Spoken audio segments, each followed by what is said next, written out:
Now, don't you think that would be the beginning of all the problems? Because if you take history, all the major battles have been fought because of theism, because of religion.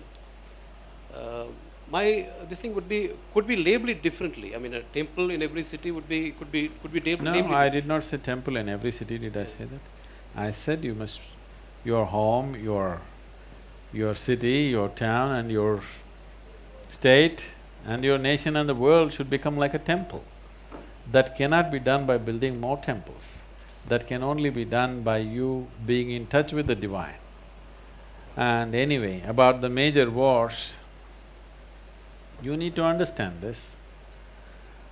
There never was any kind of religious war till about 2000 years ago, okay? Not even 2000, about 1700 years ago. There never was, because in the East, in this part of the world, there was no such thing as religion. If you do not know this is the only religionless culture, godless culture. This may be a little scary for people, because we have 33 million gods and goddesses in this country. That happened when our population was 33 million. Since then, our population has increased, but we did not create enough gods and goddesses. Because of Western influence, we started feeling ashamed of gods and goddesses. If each one of you… there's something called as Ishta Devata, you can create your own god.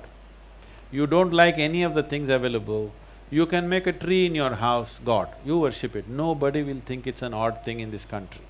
There's a rock in your garden, you can worship it, nobody will think it's odd. You can worship your mother, you can worship your wife, you can worship your child, you can worship a cow, whatever you want. But the important thing is, there should be devotion in your heart, because if there is no devotion, with this much intelligence, this animal will go crazy. It needs devotion. Devotion means not about God, about you, isn't it? Is devotion about you or about God? Whose quality does it change? Whose quality does it change? Your quality or God's quality? It's about you. It's about transforming you into a certain level of sweetness which cannot be contaminated from outside. This is what devotion means. That you are devout means you have created a certain sweetness in your emotion which cannot be contaminated, which cannot be made bitter by somebody else. If you love this person, if this person gets against you, your love becomes poison, isn't it? Yes or no? So devotion is that dimension of intelligence where you know how to manage your sweetness irrespective of what the world is doing to you and the people are doing to you. If you don't have this capability, you will not go very far in this world, isn't it?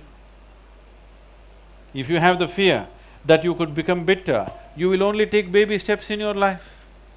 If you know no matter what happens, this is how I am. It does not matter what happens to me in this world, this is how I will be. If this assurance you have, only then you take full strides into the world. Otherwise, you will always take hesitating strides into the world, isn't it? So, there has never been a religion in this country, I want you to know. What you call as Hindu is a geographical identity. Anybody who's born in the land of Indus is a Hindu. You can believe in God and be a Hindu. You can disbelieve in God and be a Hindu.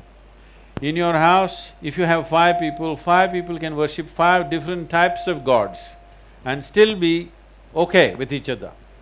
This is not allowed anywhere else, because here we know that God is man's making. It is a device that we have created to touch the divine. Yes? If you do not understand this, how did all the gods come? We want to create devices to somehow touch the dimension, which is the basis of creation. So we evolved a whole technology of God-making, not just creating forms, energizing them in such a way that it will assist you to touch that dimension of life. Everything is same energy.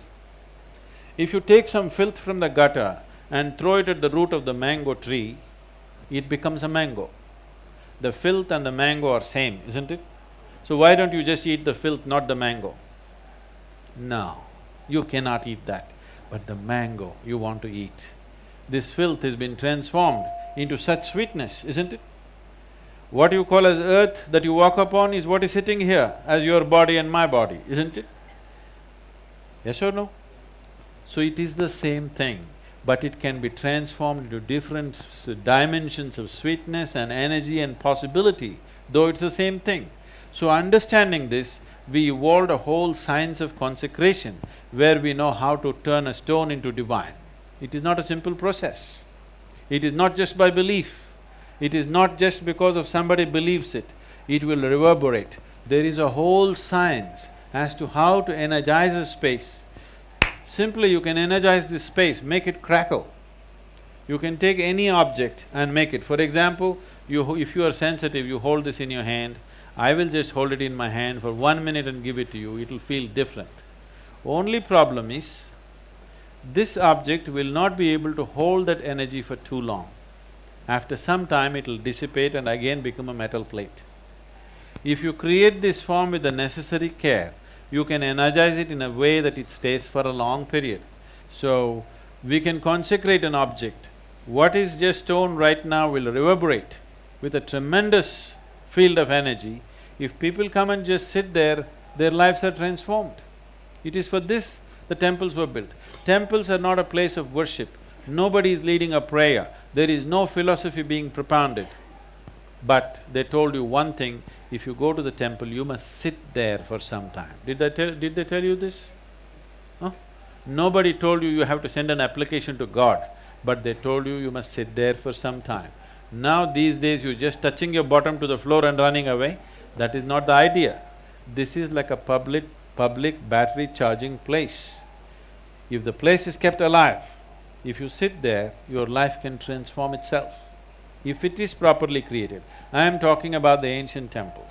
Today's temples, many of them are built like shopping complexes, probably for the same purpose, that's a different thing. But if it's properly done, it is a phenomenally energizing space. Life can change simply sitting there.